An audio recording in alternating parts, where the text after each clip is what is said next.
Eita, minha gente, estamos aqui mais uma vez, doutora Raquel. Hoje é dia de sentar na mesa, dia de aprender, dia de compartilhar. E hoje temos uma convidada brilhante. Especialíssima, A senhora faz as honras? com certeza. Então, é com muita alegria, né, que hoje a gente recebe uma colega, professora, médica, geriatra, doutora Januária Medeiros, está aqui hoje para também conversar conosco sobre algumas dicas de envelhecimento. Seja muito bem-vinda, doutora Januária, a esse momento de troca, de informação. Espero que a gente possa ajudar muitas pessoas que estão em casa, pessoas que estão nos acompanhando aí pelas redes sociais. Então, fique à vontade, porque essa mesa e essa casa também é sua. Obrigada, professora Raquel, pelo convite. É um prazer, com certeza, estar aqui com você, dividindo um pouquinho essa responsabilidade aí de falar sobre o envelhecimento, de preferência o envelhecimento saudável, que é nosso foco hoje. Muito bem, sejam bem-vindas mais uma vez. O pessoal que está de casa, né, que está nos acompanhando também, alegria, estejam sempre conosco. Sigam aí a doutora Raquel em todas as redes que estarão sendo divulgadas muito em breve. Doutora Judória, só uma pergunta. A senhora é professora, não é isso também? Sim, Há quanto tempo? ensino desde 2006, então coloque aí quase 20 anos aí no Eita, ensino, que coisa né, dos boa. colegas da medicina, particularmente em geriatria, especificamente. E vocês trabalham juntas? Sim. Trabalhamos juntas em uma das instituições, a Uhum. gente trabalha juntas na FCM, né, que hoje a gente conhece como AFE Paraíba. Ah, que Por legal. isso que eu conheço ela, sei do potencial, né, sei da grande profissional que ela é, e também já tive a oportunidade dela atender uma parente minha. E ela realmente é maravilhosa. Tratou logo de. Tratei logo de convidá-la, com certeza, para esse Ah, momento especial. eu é que agradeço a confiança no meu trabalho, com Ah, que certeza. alegria, que alegria. E o tema de hoje é um tema muito oportuno. Sim, É sim. como envelhecer bem. E quando estávamos preparando a pauta, né? Para quem está em casa e não sabe, tem todo um estudo, né, minha gente? Isso, com certeza. É uma temática que quem já está no processo de envelhecimento, quanto mais informações, melhor, porque isso implica em qualidade de vida. Mas para quem ainda vai passar, é também de uma riqueza gigante, porque é possível também ir se preparando para esse momento da vida. Achei esse tema muito rico, muito importante. E sendo tratado por duas especialistas, né? Duas pessoas que têm muito conhecimento e com certeza vão mais uma vez banhar esse público que acompanha aqui. Doutora Raquel, vamos lá. Hoje nós temos 3.440. Tô brincando. Tudo isso de pergunta, hein? Não chega a tanto, não. Assim Mas, não dá tempo. mas olha só. Nós temos aqui. Na visão de vocês, o que significa envelhecer bem? Porque é uma ideia muito ampla, talvez até um pouco subjetiva, né? Quando a gente fala de envelhecer bem, a gente está falando de todo um processo, que é longitudinal.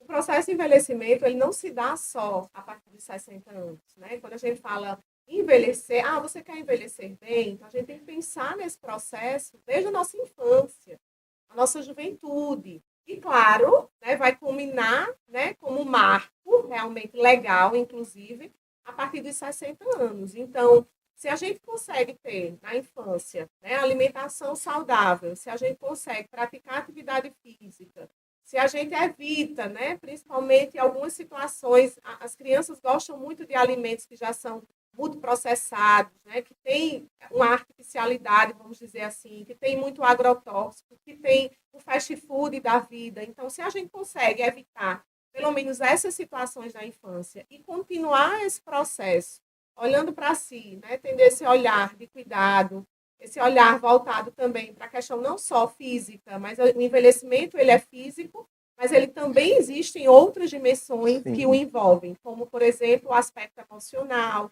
o aspecto social e o aspecto espiritual. Então, quando a gente adota, né, vamos dizer, essas medidas desde a infância e vai acompanhando nossa vida, né, 40 mais, 50 mais, 60 mais, 70 mais, a gente consegue ter um envelhecimento melhor, com bem-estar, né, com qualidade de vida. Então, envolve todas as fases, apesar, né, de ter um marco realmente dos 60 em diante. Mas se a gente consegue fazer tudo isso antes e continuar nesse processo, com certeza a gente vai ter um envelhecimento bem sucedido, um envelhecimento ativo e saudável. E aí, doutora É, Januária pode eu acrescentar acho também. que realmente o envelhecer bem é o envelhecer com independência. Eu acho que o foco é sempre esse, né? A partir dos 60 a gente vai, como o Raquel falou, é o nosso processo realmente legal de envelhecimento, mas que é um período que também vai ter algumas dificuldades. Então, se a gente não conseguir, né, trabalhar em prol desse período, a gente vai ter algumas dificuldades a longo prazo. Então, envelhecer bem seria envelhecer com independência, independência física, independência emocional, independência cognitiva,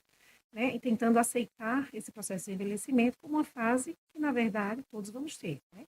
A gente só tem que seguir adiante. E o tempo é de Deus, então a gente não sabe até que ponto a gente vai seguir à frente, mas que esses anos sejam, na verdade, anos é, duradouros, anos que sejam mais independentes, para que a gente realmente possa vivenciar na sua plenitude. E assim, interessante, né, o que a doutora Jonara coloca, porque quando a gente fala desse envelhecimento, né, com independência, com autonomia, a gente fala também de um envelhecimento que necessita de uma abordagem interdisciplinar, né? Então, a geriatria ela é fundamental como especialidade médica, né? Ela é geriatra, então ela é especialista na parte realmente das doenças, do idoso, desse processo. E quando a gente tem um acompanhamento do geriatra que tem esse olhar mais amplo, e a partir desse olhar mais amplo, ele percebe uma necessidade que esteja, por exemplo, limitando aquele idoso, seja na funcionalidade, seja na autonomia, ela já encaminha esse idoso, né, esse paciente, já orienta a família, ó, Dona Maria, ela está com limitação tal, né? Ela está com dificuldade para realizar alguma atividade de vida diária, então ela já encaminha para outros profissionais. Então, eu acho que quando a gente fala, né, de envelhecimento bem-sucedido, a gente precisa também reforçar, né, a importância de uma equipe interdisciplinar. Eu diria que, na verdade, a geriatria não funciona sem a equipe, né, de apoio. A gente precisa, sim.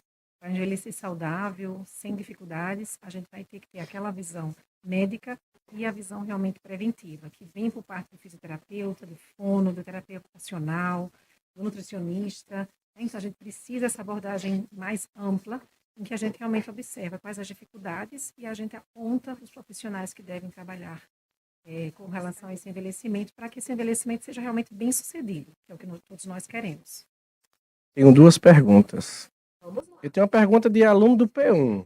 Vamos lá. Estou representando o P1 aqui agora. Tudo certo. É errado. Ah, essa pessoa é velha. Ou essa pessoa é idosa. Isso choca, não choca? Qual o termo ideal para ser usado? Eu acho que a gente tem que ter cuidado justamente com isso, que às vezes, né, é o que a gente chama até de ageísmo, né, ou etarismo, é uma discriminação com relação aos pacientes que têm mais idade, né? Atribuir àquele paciente algumas características que nem sempre são verdadeiras para ele, embora alguns possam apresentar, nem sempre são verdadeiras. Então, eu diria que a gente tem que ter muito cuidado na forma de abordagem, nem deve infantilizar, chamar de meu bebê, minha criança, meu neném, né? A gente sabe que tem pacientes e pacientes, mas também não chamar, né, o meu velho, né? Parece ser uma coisa muito pejorativa e nem sempre eles gostam. Então, uma forma muito educada, entender como é que aquele paciente gosta de ser abordado e, assim, da melhor maneira possível, tentar, vamos dizer, encontrar um termo que não seja muito discriminativo. E hoje, né, a política nacional da pessoa idosa, né, ela traz isso muito forte. A gente precisa, hoje a gente utiliza o termo, tanto na geriatria como na gerontologia, idoso. E a idoso no Brasil, né, que é um país subdesenvolvido ou em desenvolvimento, a gente tem a partir de 60 mais. Já em países desenvolvidos, 65, né, acima de 65. Então, idoso é isso, está nessa faixa. Então, é melhor, né, e eu concordo plenamente, a gente, claro, procurar saber, né, como ele gostaria de ser chamado, de preferência nem idoso nem velho, mas pelo nome. Pelo nome. Perfeito. Acolhe, né? Acolhe. Né? Acolhe. Dona Maria, Dona Josefa, seu João, né? Então, essa linguagem idoso, né, idosa, a gente utiliza muito, nós enquanto pesquisadoras, né, enquanto professoras, a gente publica alguns materiais, alguns artigos, aí sim, né? Porque aí a gente está falando de uma população, né, geral. Mas a partir do momento que a gente está diante de um paciente, jamais a gente vai dizer, ah, aquele idoso. Não, né? Fulano, né? Ele tem Cicrano. identidade, Ele né? tem identidade, né? Perfeito, Então, Raquel. isso é muito importante para nós, né? Tanto da geriatria como também da gerontologia. E em relação a quando falamos desse público, eh, tem buscado, o público 60 a mais, ele tem buscado cuidar mais da saúde em nível de Brasil, ou ainda precisa ser ainda psicoeducado, mais e mais? A gente tem observado, inclusive eu estava conversando até com um grupo, né, de colegas ontem, a gente tem observado que, inclusive, nas academias, né, a gente tem observado um número muito maior, né, de 60 mais do que, por exemplo, há 5 anos, há 10 anos atrás. A gente observa hoje em todos os lugares, né? A gente vai no shopping, vai no supermercado, a gente já observa idosos que estão lá, né, se cuidando, com sua autonomia, né, resolvendo, pagando contas, seja em caixa rápido, em lotéricas, né, seja em qualquer ambiente desse. Então, a gente vê que essas pessoas estão se cuidando mais. Talvez as mídias, talvez a própria TV tenha ajudado, né, esse olhar que 60 mais já não é aquele idoso com aquela bengala. Inclusive, houve uma mudança, né, de nomenclatura, de fotografia, né, para dizer, 60 mais é o idoso de bengala. Não, a gente já está no processo que agora, por exemplo, a vaga reservada é um 60 mais, e não aquele idoso de bengala. Então, isso já mostra, né, que o brasileiro, né, que o cidadão brasileiro, cidadão 60 mais, ele já sim, ele tem muito mais para uma maior preocupação em se cuidar. Eles vão à academia, eles já possuem, né, eles buscam mais a nutrição. Então, a gente também tem observado, né, que muitos deles, além, né, da fisioterapia preventiva, eles também, porque às vezes vem associado a outras comorbidades, eles também buscam esse cuidado com a alimentação, esse cuidado da saúde mental. Então, se eles têm essa consciência, com certeza a gente vai ver isso alguns anos mais na frente, mais ainda o aumento da expectativa de vida. A gente já está nesse processo no Brasil, a gente já observa uma tendência, né, por exemplo, a uma pirâmide etária de retangularização. Por quê? Antes a gente tinha um número muito grande de nascidos vivos, um número pequeno de idosos, e a tendência é que essa pirâmide inverta. Hoje a gente tem uma tendência a ela ficar retangular. Isso quer dizer o quê? Que a gente está aumentando o número de idosos, né, e diminuindo, vamos dizer assim, a questão do número de nascidos vivos. Isso repercute diretamente na forma que as pessoas estão buscando envelhecer. Né? Então, acho que isso tem ajudado. Exatamente, só pontuando mais um pouquinho, né? A gente realmente tem uma percepção diferente do envelhecimento. Antigamente, você chegava a 60, 70 anos, já estava aposentado, já ia-se embora, não saía nem de casa. Então, houve toda essa mudança. Essa mudança também foi percebida com relação ao que? Como é que eu quero envelhecer? Por quê? Porque essa faixa etária que a gente tem hoje, de 80, 90 anos, 100 anos, está chegando nessa faixa etária com muitas dificuldades, com muita dependência. Então, os últimos 10 anos das pessoas nos países desenvolvidos, elas são com alguma forma de dependência. Então, percebendo essa dependência, está se criando estratégias para que os idosos hoje, com 60, 70, possam chegar aos 80, 90, 100, bem. Então, por isso que a gente vê realmente esse aumento muito grande de preocupação. O que é que eu posso fazer? O que é que eu posso fazer para modificar esse meu futuro? Então, isso está ajudando. E hoje a gente está estudando justamente isso, centenários. A gente está vivendo e aprendendo com esses centenários. O que a gente pode modificar? Aí são talvez os tópicos da próxima pergunta. Eu poderia até jogar para a Raquel alguma coisa, né? Para fechar esse bloco aqui, pergunta para responder sim, não, pode melhorar. As políticas públicas no Brasil estão a contento acerca dos cuidados para com as pessoas idosas? Pode melhorar. Pode melhorar. Pode melhorar. Vocês estão ouvindo, né? Vocês estão ouvindo, né? Melhorar, eu acho que a gente vai justificar, dá para a gente justificar um pouquinho, precisa melhorar, porque hoje a gente tem hospitais públicos direcionados à saúde da mulher, à saúde da criança. Mas a gente não tem um hospital geriátrico. A gente não tem um hospital, por exemplo, que seja especializado no cuidado ao idoso. Claro, a gente tem já algumas ações e estratégias, falando de política nacional da pessoa idosa e trazendo para a nossa realidade aqui de João Pessoa, a gente já tem o Clube da Pessoa Idosa, a gente tem o Centro de Convivência do Idoso, a gente tem a Cidade Madura, que é o governo do estado, mas que funciona aqui em João Pessoa, que é um condomínio de idosos.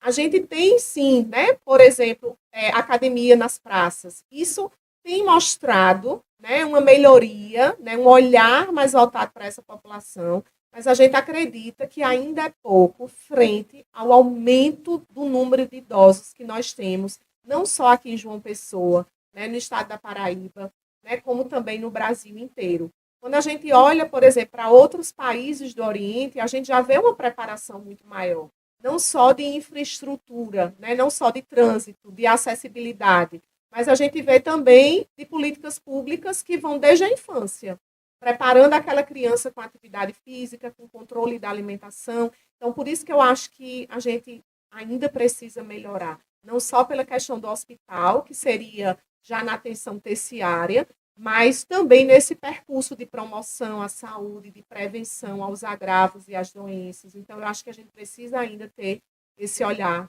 mais voltado, né, para o idoso. Falou em uma coisa assim, eu fiquei pensando, realmente, hospitais especializados, porque assim, o próprio ritmo é diferente, Uhum. né? Essa população, ela, quando está buscando um hospital, por exemplo, é diferente de pessoas mais jovens que são mais aceleradas, que E o tempo de recuperação é mais é, curto, diferente do idoso, né? Então, assim, a gente acredita, a gente tem alguns hospitais geriátricos aqui no Brasil, mas não é do SUS, né? A gente tem hospitais privados, né? Nos grandes centros urbanos, a gente já tem, né? Esse serviço especializado. Então, eu acho que a gente, pensando, né, nesse olhar, realmente precisaria de uma equipe preparada para atender esse idoso. O paciente idoso, ele tem suas peculiaridades, suas particularidades. Então, eu acho que falta mais investimento, inclusive em pós-graduação, em gerontologia, em geriatria, né, para capacitar esses profissionais que poderiam estar atuando nesses espaços. vocês que estão nos acompanhando, isso está fora da pauta, viu? Olha como esse poço tem muita água para beber, minha gente. Vamos lá. Vamos lá, meninas, olha só. No que diz respeito aos cuidados com a saúde física e funcional, pergunta, preste atenção que essa vale 10 pontos, viu? Eita! Vamos lá. Quais são os principais cuidados com o corpo que ajudam a manter a funcionalidade na terceira idade? Quando a gente fala de funcionalidade, a gente precisa ter em mente que a funcionalidade ela envolve não só o movimento, a marcha, mas ela envolve também as atividades de vida diária. Então, o que é que, né, o que é que seria importante dentro, né, disso, para que a pessoa pudesse ter autonomia e independência para fazer uma compra, que já seria uma atividade instrumental de vida diária, mas para que ele pudesse se alimentar, vestir-se sozinho, banhar-se sozinho, sair de um lugar para outro, a gente precisa de força muscular. A gente precisa, né, de amplitude de movimento. Então, como fisioterapeuta, né, chega um idoso para mim, seja na clínica escola, seja no hospital, né, conveniado do SUS, seja no meu atendimento domiciliar, quando a gente faz uma avaliação, é algo que eu priorizo, é a funcionalidade. Então, existem, inclusive, escalas validadas no Brasil, onde a gente consegue traçar um perfil, né, daquele idoso. Esse idoso, ele é dependente? Ele é independente? Então, mediante essas características, a gente constrói, né, um plano, um protocolo de intervenção. Mas, basicamente, seria o quê? Né? Manter força muscular. Para isso, a gente precisa de exercício físico. Né? A gente vai precisar, sim, de exercício com carga. A gente vai precisar, sim, né, de exercício de equilíbrio. A gente vai precisar de exercícios de coordenação.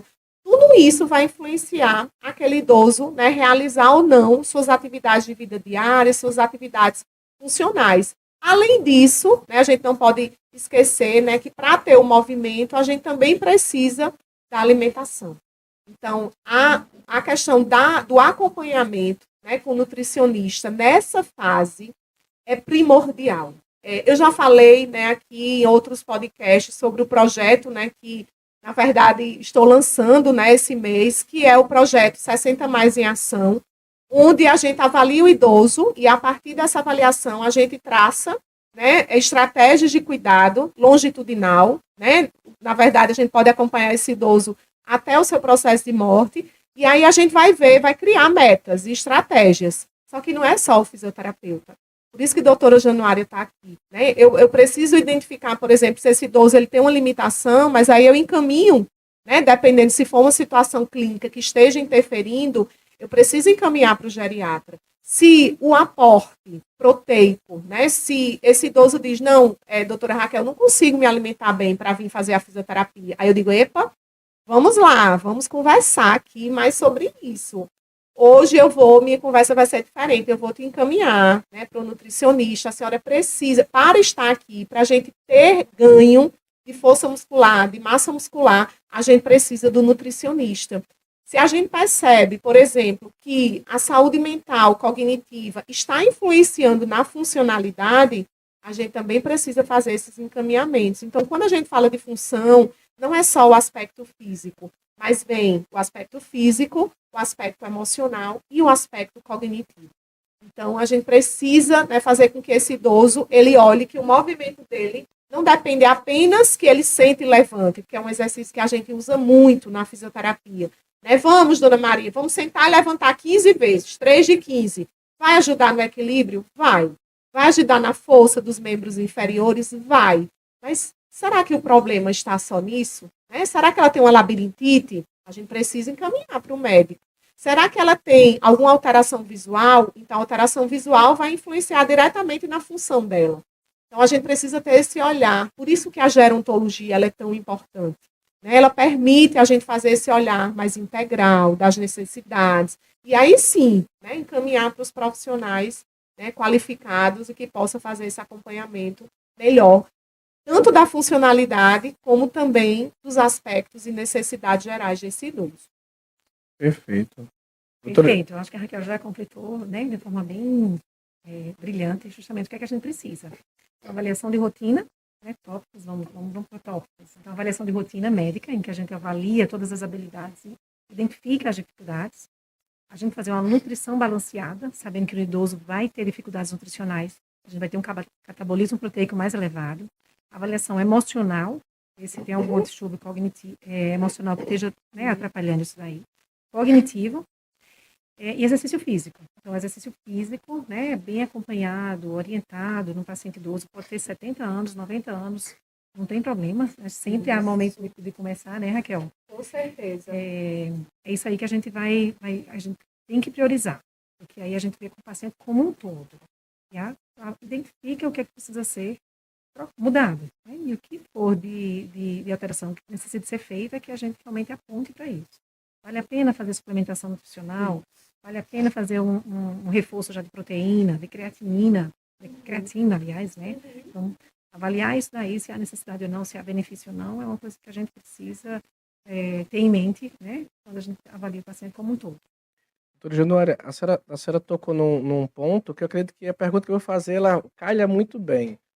Quais são os principais exames que podem ser solicitados para que façamos essa avaliação mais ampla das necessidades da pessoa Perfeito. idosa? Então, assim, tem exame de rotina, né, de sangue que a gente precisa fazer, então avaliar se o paciente tem anemia, avaliar a parte hormonal do paciente, se tem algum hipotireoidismo, se tem alguma deficiência de testosterona, avaliar se o paciente precisa de alguma suplementação do ponto de vista de nutrientes, vitamina B12, vitamina D, cálcio, magnésio. Então, a gente fazer aquela rotina de um modo geral. Lembrar de pedir pesquisa de sangue oculto nas fezes uma vez no ano, porque o pessoal geralmente esquece bastante. Né, Fala de novo, fala de novo. Pesquisa de sangue oculto nas fezes, né? O pessoal não Certo. faz avaliação de rotina, acha que é só hemograma, colesterol, função renal. A gente tem que ter esse plus a mais, né, de avaliação, em que a gente engloba justamente a parte hormonal, a parte de exames das vitaminas, dos eletrólitos.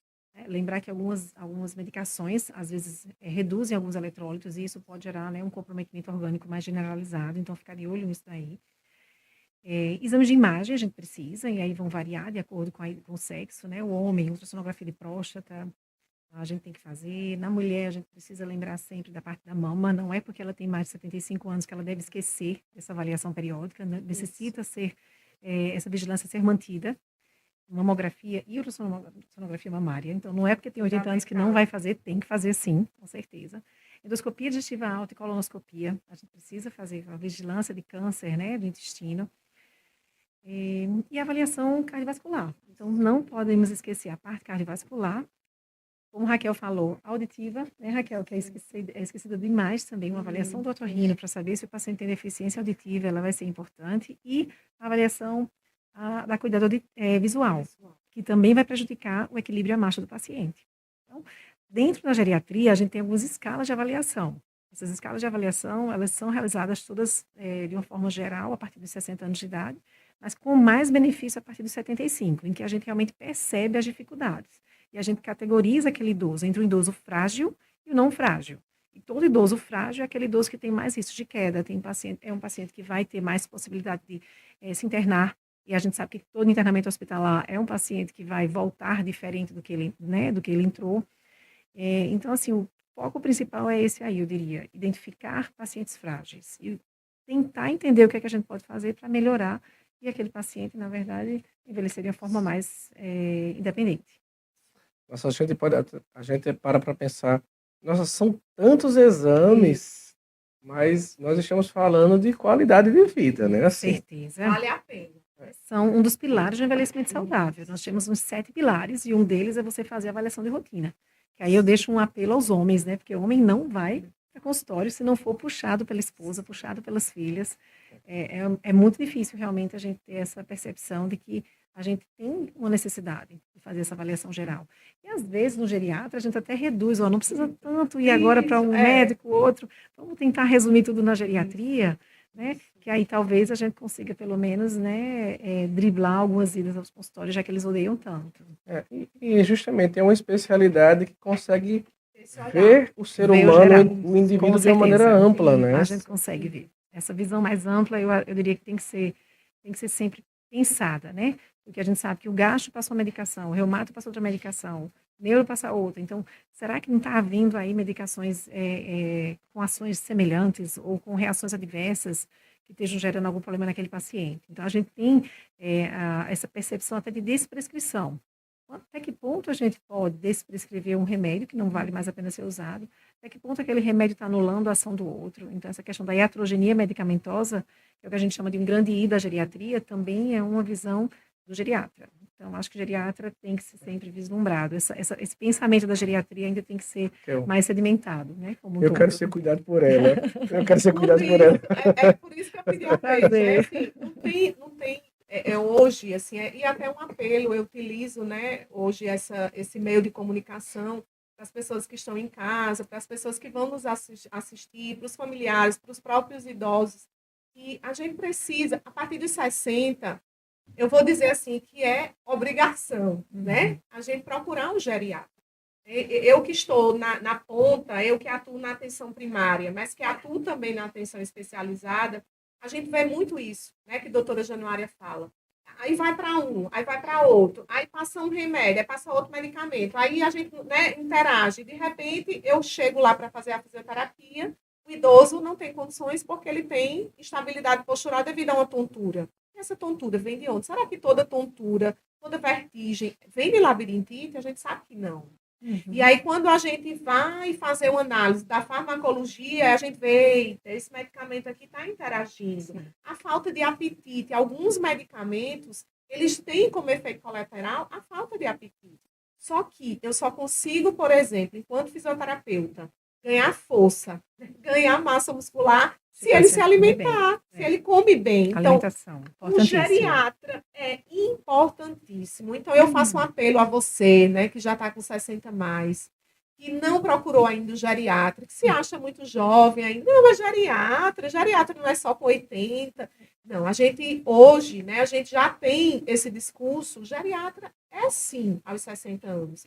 Mas, né, inclusive eu fui para um congresso recentemente, né, de geriatria e gerontologia, e a gente falou muito sobre isso, escutou muito. Não tem idade certa para ir ao geriatra, né, doutora? Depois ela pode até falar.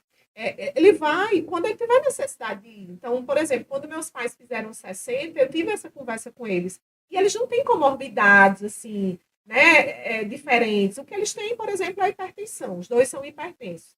Mas eu disse, ei, está na hora de procurar o geriatra, porque ele vai entender melhor sua condição. Da mesma forma, esse é o discurso, né, que eu levo para os meus pacientes. A gente precisa ter o olhar e avaliação da geriatria. Pode reduzir medicamentos, pode reduzir efeitos colaterais, pode trazer uma melhora do bem-estar, melhora do sono, né, melhora, inclusive, de independência funcional, da funcionalidade daquele idoso. Estou certa, Perfeito, doutora? Raquel. Principalmente essa questão do sono aí, uma coisa bem importante que você pontuou, né? Porque a gente tem uma grande dificuldade na terceira idade, é justamente manter um sono adequado. A gente sabe que o sono, ele, caracteristicamente, ele vai ficar mais superficial e mais curto. Então, aí vem uma dificuldade, vem uma preocupação. Isso aí, qualquer coisa mínima já perturba o paciente, ele começa a não dormir tão bem. Então, vai formando um ciclo vicioso. Esse ciclo vicioso vai interferir muito na vida do paciente e a gente também precisa, né, ter sempre esse cuidado com relação ao sono. Mas, como eu falei, a dificuldade que a gente tem ainda é isso. Ainda muito, antigamente falava que psiquiatra, eu não quero ir para psiquiatra, que é de louco. Não quero ir para o geriatra, porque é de velho, tá difícil. Mas está mudando, né? Está mudando. Eu já vejo isso nos homens mais jovens. Os homens mais velhos, eles são sempre puxados. Mas eu já tenho pacientes, por exemplo, com 50, com 55 anos, que já tem essa preocupação. Eles já estão, né, criando essa percepção de que, olha, eu estou vendo minha mãe com 90. Estou vendo as dificuldades que ela está tendo com 90. Então, vamos ver o que eu faço para poder chegar nos 90 de uma forma mais leve. Tem que semear. Tem que semear. Tem que A longevidade são conquistas que a gente vai semeando hoje para colher no futuro. E aí, falando, doutora Janara fala da longevidade, não tem como eu deixar de citar, né? A gente tem uma pesquisa aí mundial, um estudo longitudinal, né, que é Blue Zones, que são as 5 regiões, né, mais longevas do mundo. E quando eu vi essa matéria, né, na Netflix, esse documentário, eu me encantei, porque a gente que gosta, né, de idoso, a gente que gosta de longevidade, de envelhecimento ativo, eu disse, o que é que essas pessoas fazem? Eu quero fazer também, né? Eu quero conhecer o que é que esses longevos estão fazendo aí espalhados no mundo para que eles cheguem a 90 mais bem, independente funcionalmente, não frágil, mas independente. E aí, pontuando mais, né, em Okinawa, que fica no Japão, que é uma das principais da pesquisa dele, desse estudioso, é que lá em Okinawa, os longevos, os idosos, né, eles têm uma rotina, né, uma rotina determinada. Então, foram lá estudar como é que essas pessoas, como é o dia a dia dessas pessoas. Então, resumindo, né, que tem a ver com os pilares, né, da questão da longevidade. Então, essas pessoas são pessoas que se alimentam bem, que se alimentam, né, de carboidratos, porque carboidrato não é só vilão, não, tá, gente? No idoso, a gente precisa de carboidrato, a gente precisa. Carboidrato, eles comem muito vegetais, né? Eles comem muito peixe, rico em ômega 3, que é um anti-inflamatório. Então, doutora Januária depois pode falar que às vezes precisa suplementar, né? Ômega 3, mas tá ali no peixe, né? Tá ali na sardinha. Você que está em casa, não, eu não gosto de peixe, eu não gosto de sardinha. Mas às vezes a gente precisa se alimentar de coisas que lá na frente a gente vai colher, né? Coisas positivas. Então, são pessoas que praticam atividade física, mas diferente. Não é uma atividade física de academia, mas são pessoas que praticam atividades em grupo, que vão para as praças, que fazem alongamento, que fazem tai chi chuan, que têm práticas corporais. São pessoas que têm uma espiritualidade, né? Que têm um contato com o transcendente, né? De forma assim, sobrenatural. E uma característica deles, que eu achei super interessante na pesquisa, é que eles têm um lema de vida. Eles só comem 80% da capacidade do seu estômago. Então, quando eles estão se sentindo, né, que estão, estou ficando cheios, eles param. Então, isso é um lema de vida deles. Eles conseguem dormir bem. Então, olha aí, a gente já conversou sobre os pilares da longevidade semana passada, mas assim, já vai falando e repetindo. Qualidade de sono, alimentação, atividade física, manejo de estresse, né? E aí entra a questão da ansiedade, tudo, e a questão do sentido de vida, de propósito de vida. Então, são pessoas que têm propósito. Eles sabem por que eles estão ali, o que é que eles querem. Então, você que nos assistem, né? Tente refletir sobre isso. Tem coisas que dá para a gente mudar agora, né? Tem coisas que talvez precise de um tempo, mas pensem nisso, né? Vão construindo esse projeto, né, de longevidade baseado nesses pilares. Ah, ontem eu estava em outro programa e aí foi comentado, porque vocês estão falando de academia, mas nem todo mundo tem dinheiro para ir para uma academia. Nós temos o projeto João Pessoa Vida Saudável, academia nas praças. Então, lá a gente vai ter profissionais de educação física que estão orientando idosos e pessoas que querem fazer atividade física. Outra coisa, nós temos escadas. Quem mora em apartamento pode subir e descer a escada. Nós temos cadeiras para sentar e levantar. Então, Os assim, parques públicos, né? parques públicos, nós temos calçadinha, né? Maravilhosa. A nossa orla de João Pessoa, ela é, assim, aclamada no Brasil todo, né? Por ser uma orla organizada, que tem acessibilidade, que tem como o idoso caminhar. Então, assim, não tem como ir fazer musculação, vai caminhar.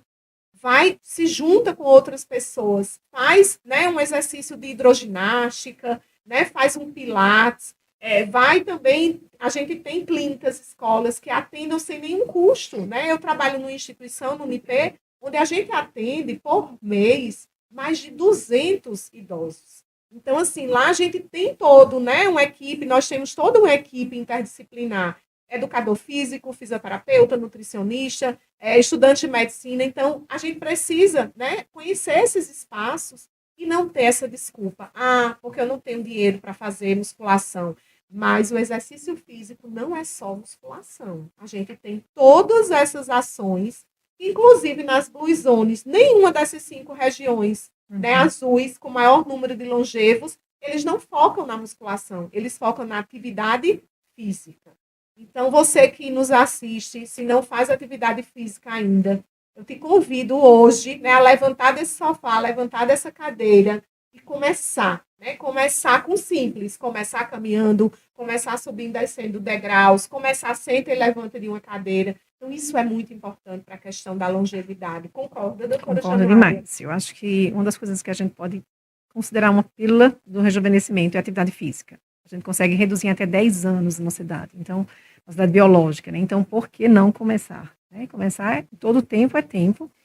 O que a gente não pode é inventar desculpa. Então, concordo plenamente. Acho que a gente precisa deixar as desculpas de lado e realmente ir à luta. Eu vejo muito pessoal, às vezes, me passa uma medicação, me passa um antioxidante, me passa... Mas não faz o básico. Não faz o básico, que é realmente priorizar uma alimentação saudável, rica em nutrientes que a gente sabe que são de grande benefício para a nossa saúde, e fazer um exercício físico. Exercício de preferência de resistência, com certeza. Então, a musculação. Você não gosta de musculação, um pilates. Então, a gente tem as estratégias.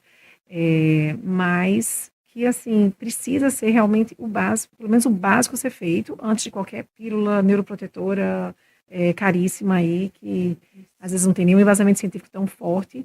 A gente tem coisas muito mais básicas e que tem um benefício muito maior a serem utilizados. Perfeito. Eu cheguei a ler algumas coisas da Blue Zones que você citou, Raquel. E assim, uma das práticas é o alongamento feito na cama. Na cama. O alongamento feito na cama. Antes de você se levantar, vai para um lado, é para o outro. Claro, são exercícios São pequenas, e também que não possam machucar, né? Usar o lençol para poder alongar as pernas. Isso. Tão simples, né? Sim. O básico que a doutora Januária está falando, né? Enfim, né? Não Precisamos chegar lá. Isso, não tem como dizer, né, que não consegue fazer atividade física porque não tem como pagar uma academia, né? Vamos lá. Eu queria saber um pouquinho sobre essa relação de saúde mental e emocional dentro desse universo do envelhecimento.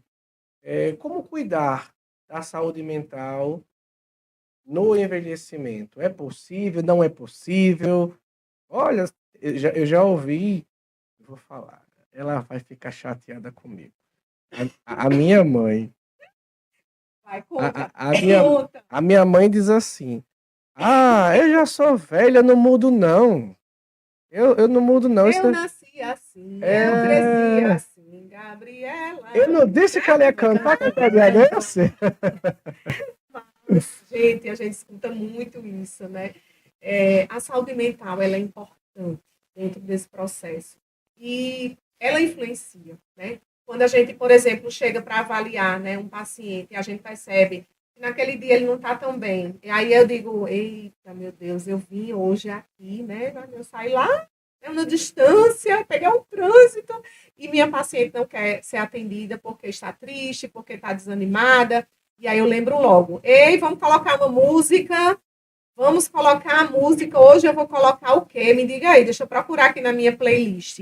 E a gente vai adotando estratégias, né, que façam aquela pessoa, naquele momento, melhorar o seu aspecto, né, emocional. Então, são estratégias que facilitam, né, por exemplo, o desânimo, que facilita e diminui, né, não, hoje eu estou irritada, hoje não dormi bem. Então, eu acho que a gente precisa, claro, valorizar, né, a gente precisa escutar as necessidades, entender que naquele momento, talvez, né, ele não esteja tão bem, mas que a funcionalidade ela é primordial.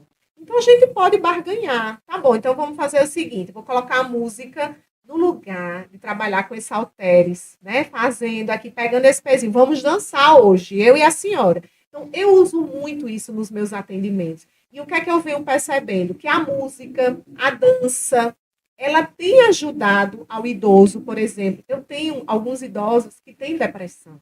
Então, a gente sabe que a depressão ela é uma doença que limita não só o aspecto cognitivo, emocional, mas também físico. Então, por exemplo, situações que não quer levantar da cama para tomar banho. Então, quando a gente chega, né, com estratégia de colocar uma música, de dançar, de trazer uma memória afetiva através de uma música, é muito engraçado, porque a minha playlist tem muito Roberto Carlos, né? Elas pedem muito Roberto Carlos. E aí eu venho e danço e entro já, né, rindo. Algumas também, como é o meu mestrado é em espiritualidade e saúde, eu trabalho muito numa perspectiva, enquanto fisioterapeuta, com esse olhar também, né, voltado para a espiritualidade. Então, é louvor? Vamos dançar com louvor. Tem uma que ama Frei Gilson. Vamos colocar o louvor do Frei Gilson, que hoje a gente vai dançar aqui. E não tem nada. Isso é fisioterapia também. Tá? Então, eu posso trabalhar, por exemplo, uma amplitude de ombro, né, melhorar a amplitude de ombro, porque ela tem bursite, através de uma música, através de um louvor. Vamos levantar a mão agora comigo. Direito, braço esquerdo, perna direita, perna esquerda, balança a cabeça. Então, a gente vai trabalhando e, de repente, eu arranco um sorriso. Né? Eu mudo aquele dia, né, de forma rápida, né, através de uma dinâmica, mas eu saio dali feliz. Por quê? Porque ela fez a fisioterapia. Ela movimentou o corpo e ela movimentou a mente. Então, eu acho que isso é fundamental, né? E essa abordagem lúdica, na verdade, ela é importantíssima, né? Porque a gente tem que ver justamente isso. Esse é um momento não só daquele exercício chato que você tem que fazer. Não, é um momento de socialização, de interação, em que você realmente pode, né, usando essas estratégias, tocar outras áreas do paciente. Então, assim, abordagem maravilhosa, com certeza. Doutora, existe essa saúde mental debilitada, ela pode acarretar questões negativas à vida desse público, dessas pessoas idosas? É possível piorar alguns quadros? Com certeza, né? Esse grupo que hoje realmente está vivendo o envelhecimento, ele não esperava viver tanto. Isso acompanhou realmente de uma grande doença emocional, que é a depressão. A depressão hoje ela é muito mais comum no paciente idoso do que nos pacientes mais jovens. E é pouco abordada, é pouco discutida. Por quê? Porque tem sempre o tabu. Não, eu estou com depressão, mas é falta de fé. Eles têm essa sensação, é falta de fé. Eu não quero preocupar meu filho. Eu não tenho essa doença, muito negacionismo. Quando, na verdade, acontece realmente de forma relativamente frequente, não só pelas alterações estruturais, em que há diminuição de neurotransmissores, mas também pelo processo do envelhecimento. As limitações vão chegando, uma artrose, né, uma dor osteoarticular, vai chegando uma doença cardiovascular, vai chegando uma doença pulmonar obstrutiva crônica, então vão chegando doenças que vão somando, limitando a capacidade funcional. Além do que, é um período em que a gente vive mais o que a morte de pessoas parentes, próximos, né? A viuvez é uma coisa muito mais presente, e a possibilidade de você ter que, na verdade, morar sozinho, né, é uma coisa muito real também, ou até morar numa instituição longa permanência. Então, são situações sociais mais comuns que, com certeza, favorecem a presença da depressão na terceira idade.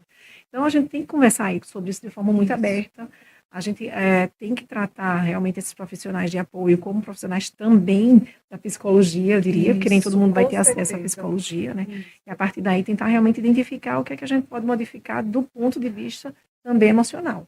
Que aí o emocional puxa o cognitivo para baixo, então é um grande fator de risco para demências no futuro. A gente precisa também focar nisso daí, além de dependências, porque se você não está com vontade de fazer as coisas, você tende a ficar só paradinho e aí vem a intercorrência da dependência também física. Então, temos que ser sempre abordados de forma clara, de forma franca, né, e direta.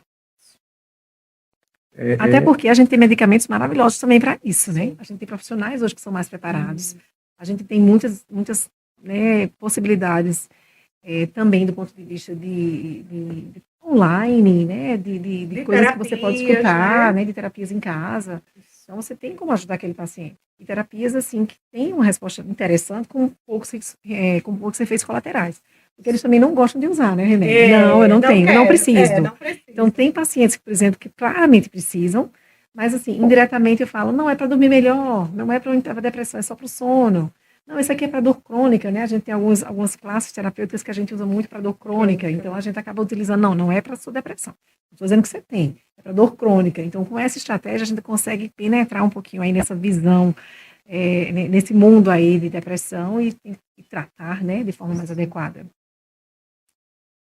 Cada fala é uma aula, viu? Eita, está bom aqui.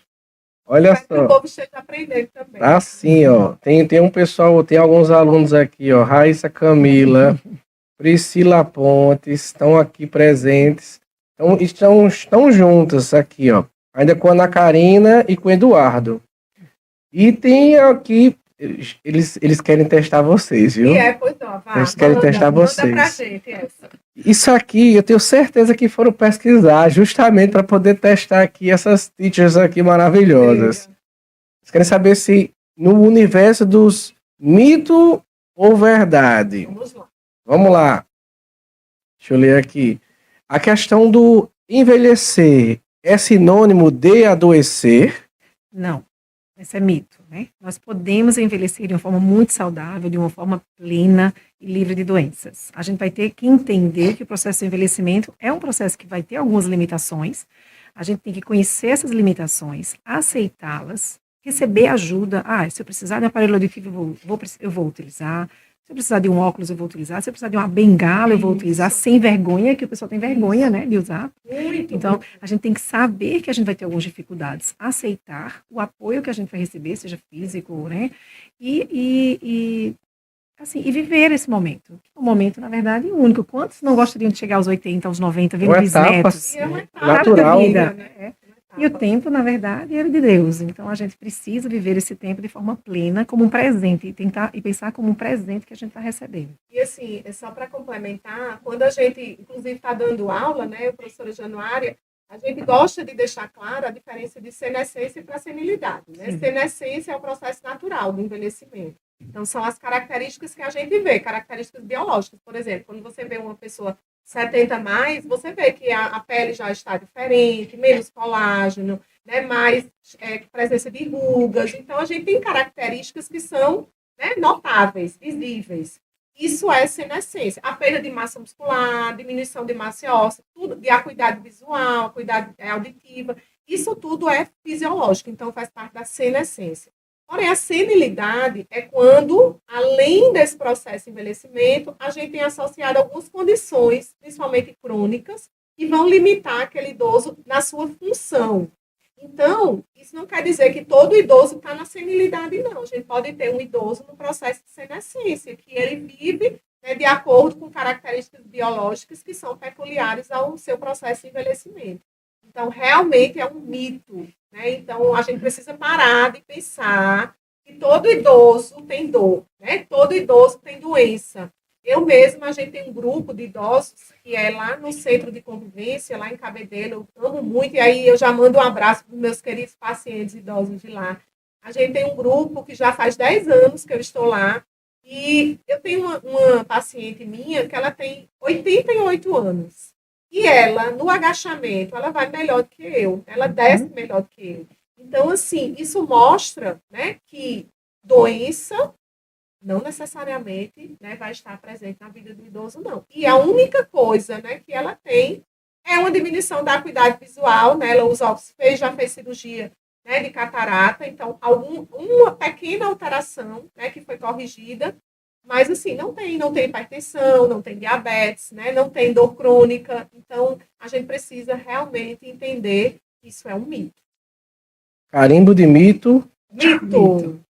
Vamos lá, tem mais aqui. E essa história, verdade ou mito? Sim. Idoso não pode praticar atividade física Jesus. intensa. Ai, Jesus. Qual é o nome da senhora? Essa que você falou que tem. Dona Maria José. Dona Maria José, acho que ela é a prova viva de Que pode que fazer. pode, né? Agora, quando a gente fala exercício intenso, a gente tem que ver, por exemplo, se esse idoso, né, ele era sedentário, qual é o ritmo de atividade física que ele vem fazendo. Se for um idoso sedentário, a gente deve começar com exercício aeróbico. Então, a gente vai trabalhar primeiro a questão cardiorrespiratória, cardiovascular. Então, vai ser, por exemplo, nós da fisioterapia, a gente usa muito o cicloergômetro, que é como se fosse uma bicicletinha, então, menor. Então, a gente usa muito nos membros superiores e nos membros inferiores, nas pernas e nos braços. E a gente começa a fisioterapia, por exemplo, com aquecimento de 15 minutos, exercício aeróbico.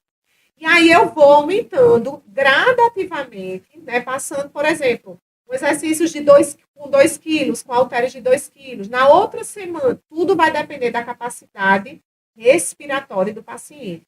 Se eu vejo que o paciente já está com sudorese intensa, hiperemia, que é aquela suando demais, ou a pele vermelha, né, com dificuldade respiratória, aumento de frequência cardíaca, com pulso, né, acelerado. Então, aí a gente, vamos reduzir. Então, quando a gente fala de atividade física intensa, pode, desde que ele já venha praticando uma atividade física. Por exemplo, tem uma idosa que malha comigo na academia, ela vai no meu horário, 10h30 da manhã, viu?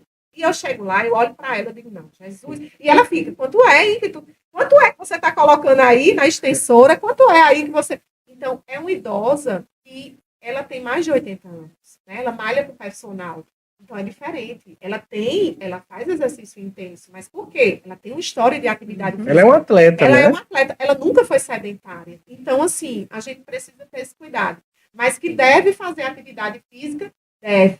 Né? Até porque... Sobre ser intenso ou não, depende. Depende. Então, a gente precisa avaliar. E a gente sabe que hoje o maior problema realmente de saúde pública voltado para o idoso são as quedas. Como é que eu consigo prevenir quedas? Principalmente através de exercício de força. Então, eu tenho que trabalhar exercício no meu paciente idoso. Mas aí a intensidade vai depender, né, de características individuais e de uma avaliação, né, que eu prezo muito. E quando eu estou dando aula aos meus alunos de fisioterapia, né, eu falo muito sobre a prova de função muscular, né, sobre a questão da goniometria, que é importante para a gente ver também a questão da mobilidade. Então, é uma avaliação séria e ela é individualizada. Então, dependendo desse resultado, é que a gente vai passar para uma fisioterapia. Eu estou falando da fisioterapia porque eu sou fisioterapeuta, mas se eu vejo que ele já tem condições de sair da fisioterapia e manter o que ele ganhou na fisioterapia, eu já encaminho para educador físico, encaminho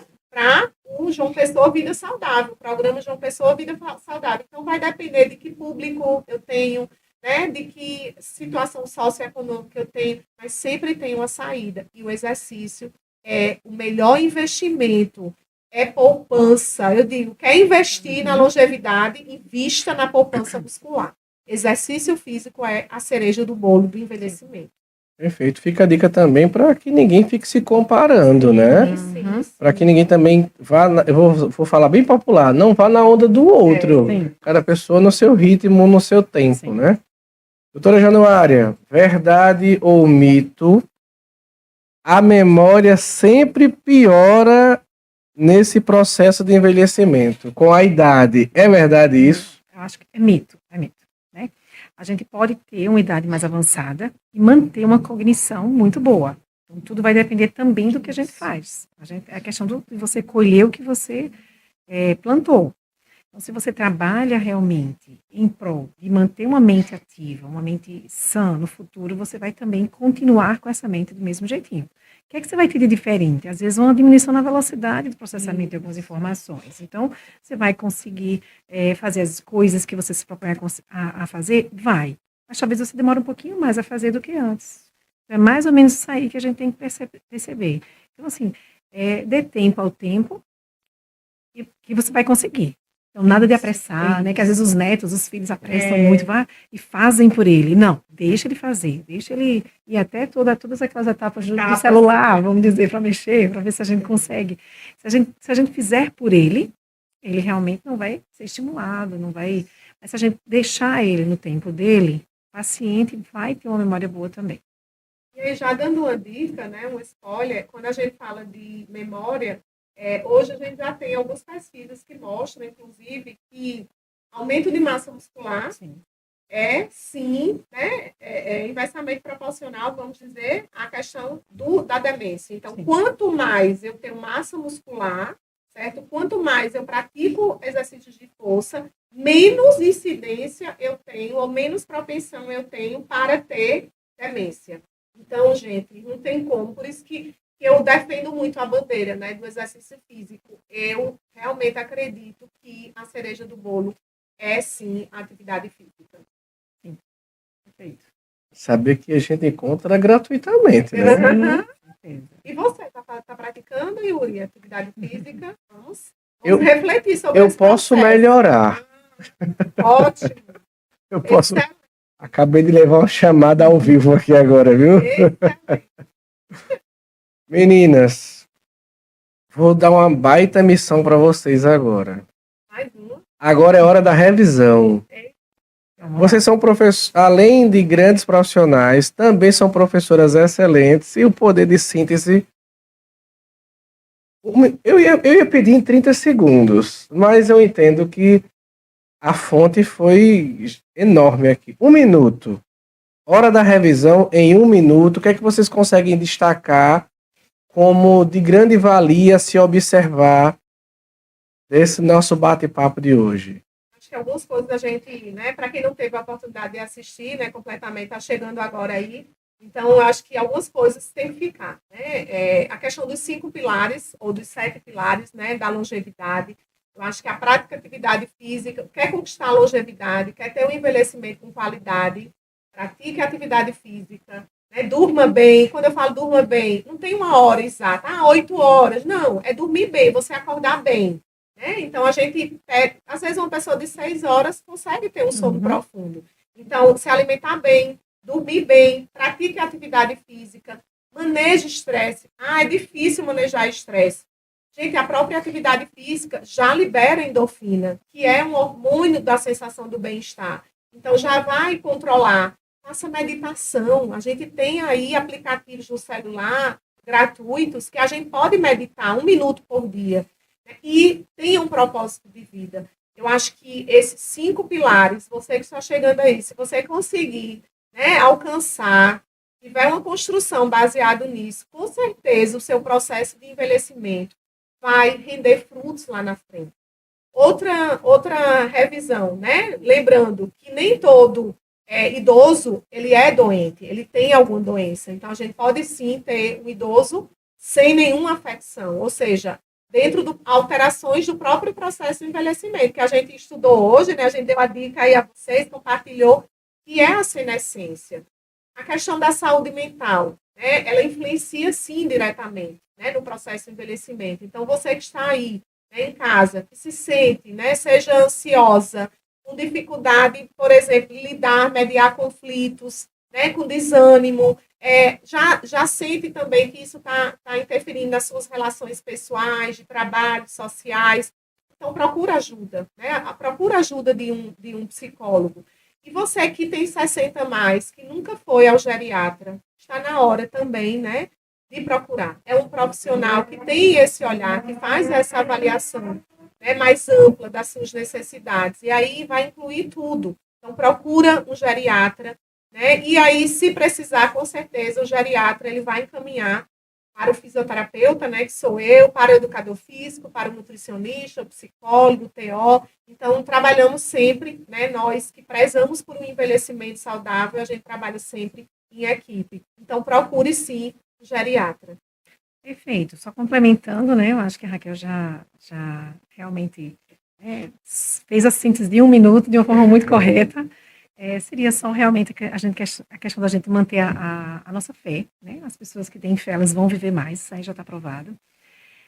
Manter a nossa alegria, né? O bem-estar e principalmente aceitar o envelhecimento. Aceitar que é uma etapa da vida, Isso, aceitar que é um momento importantíssimo. que nós estamos, na verdade, né, vamos dizer, ansiando por viver, Por né? viver. A gente tem que pensar assim, porque se a gente for para trás, não existe outro caminho. Então, ou a gente morre ou a gente envelhece. Isso. Então, ninguém quer morrer, vamos para frente. Então, a gente aceitar esse processo como um processo natural da nossa vida.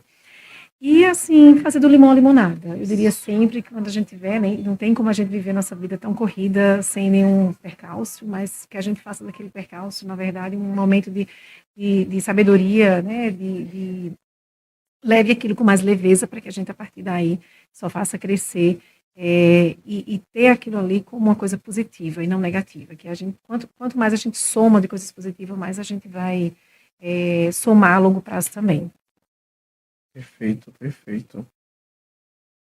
Eu não quero acabar, não, porque eu tô gostando. Vocês acreditam que. Está refletindo também? Sim, até. Eu não falei para a doutora Januária, mas eu sou aluno de psicologia. Ai, que legal. E eu tava pensando, caramba, que universo fantástico para estudar. Quem sabe até especializar-se também nessa. Sim. Para atender esse público. E assim, eu acredito que existe também uma parte afetiva muito, muito latente, né? Assim, essas pessoas elas têm muito a oferecer, porque as experiências, né? A pessoa idosa ela já está muito mais que provado que ela não está caminhando para o lado de doenças, não. Ela está caminhando para uma etapa da vida como outra qualquer, mas que ela traz a experiência, que ela traz o olhar maduro da vida. Então, assim, eu estava visualizando tudo isso, como deve ser fantástico trabalhar com essa população. Somos suspeitas, né, de falar sobre Exatamente, isso. somos suspeitas. E assim, só dando um spoilerzinho, eu, desde de criança, me viam, né, com a característica de gostar muito de idosos. Todo mundo, a gente ia para a fazenda, minha família é do interior, e aí eu tenho muitos primos, são 28 primos, né? Então, a gente se reunia na fazenda dos meus avós, e assim, os meninos iam brincar, né? Os meninos bola de gude, bola, as meninas às vezes de boneca, e eu amava ficar do lado da minha avó, né? Escutando as histórias dela. Aquilo, ela me trazia assim uma sensação assim de sabedoria. Então, eu cresci, né, com essa visão que o idoso tem muito a me oferecer. Né? Então, hoje eu entendo que as minhas escolhas profissionais, né, têm a ver com a minha história de vida. Talvez a educação que eu tive, talvez a forma, né, como eu fui cuidada, né, e amada pelos meus avós. Então, isso influenciou, de certa, né, maneira, nas minhas escolhas. E quando eu ainda era estudante em fisioterapia, eu entrei no curso pensando que eu queria a parte de cardiorrespiratória. E aí, quando eu paguei a disciplina de geriatria e gerontologia, meus olhinhos, né, brilharam. Eu disse, não, é isso aqui que eu quero. E aí cheguei para a minha professora, na época, a professora Sandra, maravilhosa, ainda atua como professora na geriatria e na gerontologia. E eu disse, professora, é isso que eu quero, né? Esse caminho que eu quero trilhar. E ela, vinha, estude, faça monitoria.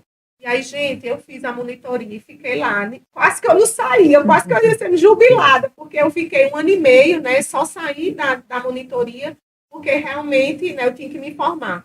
Então, eu acho que quando a gente se identifica, né, com esse público, quando a gente vê isso, né, além também de uma profissão, porque hoje eu me vejo, eu estive muito focada na docência nos últimos anos, fiquei um pouco afastada da assistência e, assim, eu senti um vazio, né, dentro de mim. E todas as vezes, por exemplo, que eu ia acompanhar uma visita domiciliar, que eu iria acompanhar um aluno atendendo, né, meus olhos brilhavam novamente, né? Eu sentia aquela necessidade de tocar, de pegar, de escutar. E às vezes até me controlava enquanto professora, porque a gente precisa deixar, né, professora Januário? A gente precisa deixar o aluno, né? E depois a gente faz o feedback.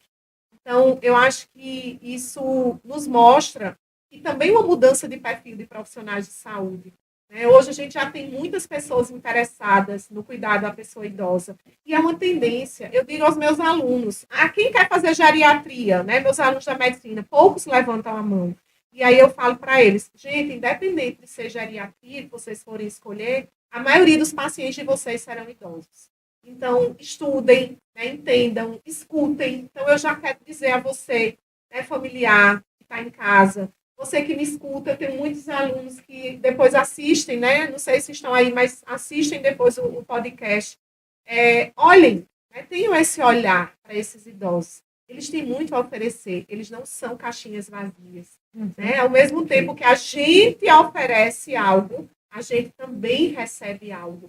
Então, a nossa população, o nosso país, ele precisa acordar a importância, né, da valorização da pessoa idosa.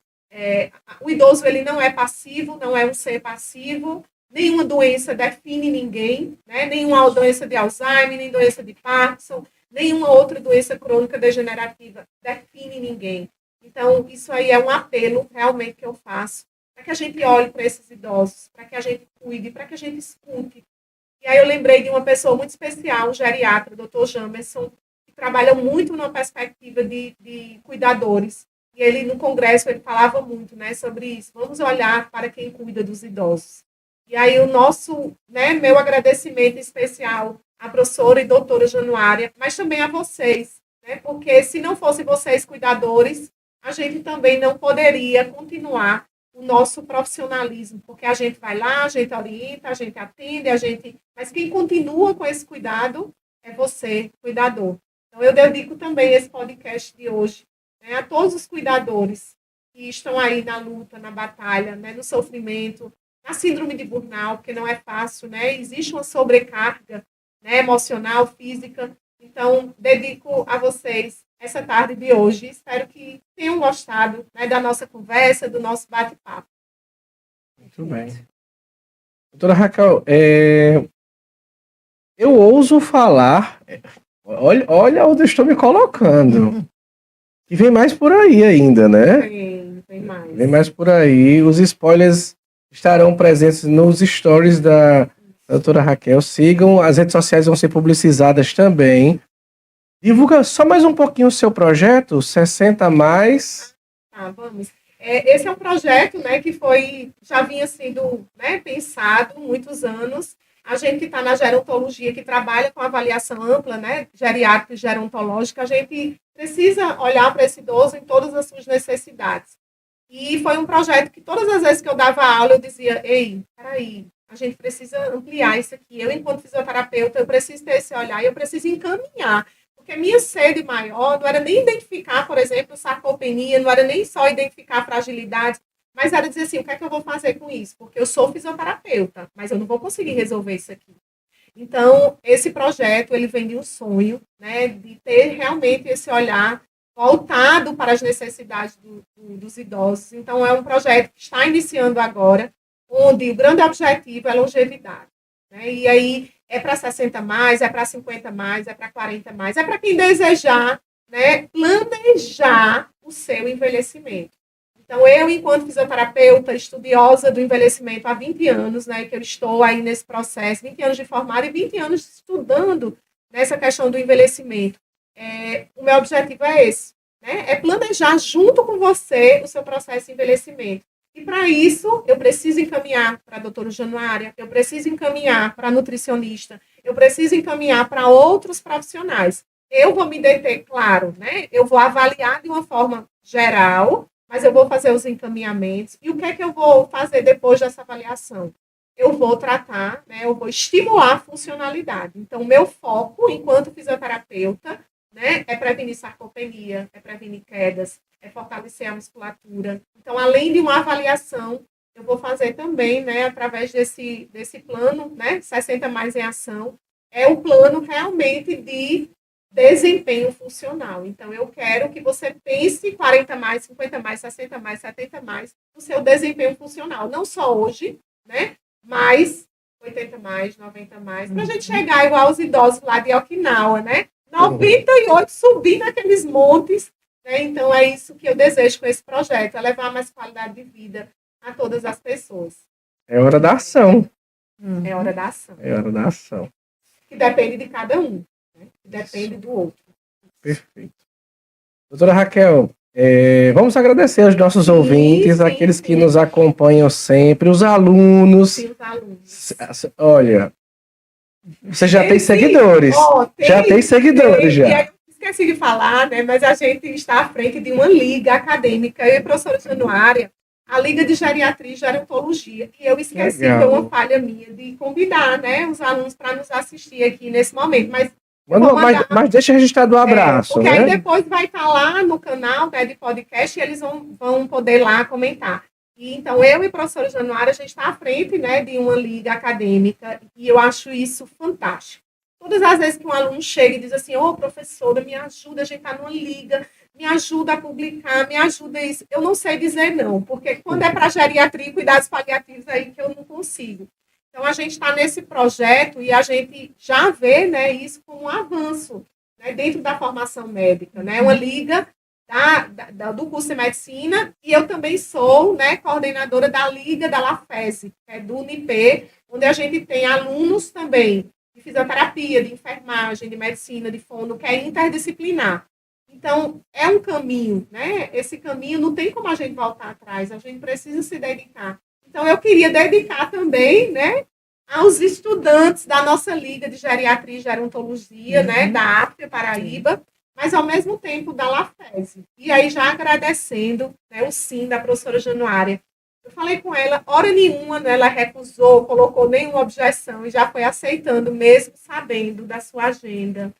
Né? Ela tem uma vida familiar, né? Ela tem filhos, ela tem esposo, ela trabalha muito, ela tem consultório, então não é fácil. Mas, desde já, eu queria agradecer o seu sim. Eu acho que isso foi muito importante para quem está nos escutando, né? Não só no sentido da geriatria, mas de você como pessoa, né? Como experiência. Você trouxe um aspecto da espiritualidade, né? Que me tocou muito, né? No final, no resumo, você trouxe a sua fala. Então, é isso. Eu acho que falar sobre a geriatria e gerontologia também vai além do aspecto físico.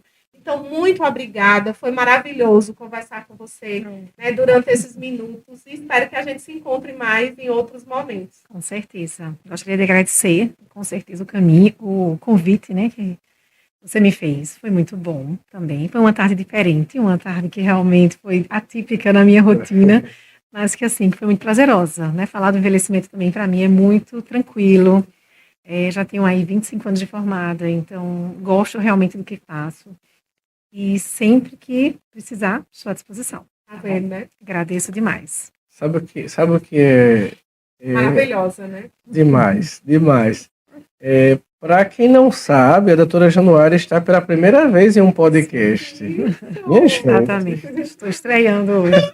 Essa Estreou, mas eu vi. se essa foi a estreia, imagina quando ela Com certeza. Ai, desenrolar ainda. Meu filho, aí voa. Mas foi maravilhoso, de verdade, de Obrigada. verdade. E eu agradeço a oportunidade de mediar um pouco essa conversa e aprender cada vez mais, né?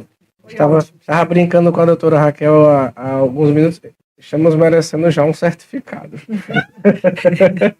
Com certeza. Vou vir. Horas extras para o curso. Doutora Raquel, gratidão. Muito obrigada. Muito Pela sucesso. produção. Foi ótimo estar com Doutora você. Obrigada também, Iri. Obrigada também, Raquel. Foi ótimo. E deixando aqui também registrado um cheiro grande, um abraço grande do nosso maestro aqui das operações, o Ângelo. Isso. Obrigada, Ângelo. Vamos olhar para aquela câmera ali, e soltar um beijo, pessoal. Gratidão. Acompanhe a doutora Raquel nas redes sociais, porque Vem muito mais por aí, viu? Valeu! Foi ótimo.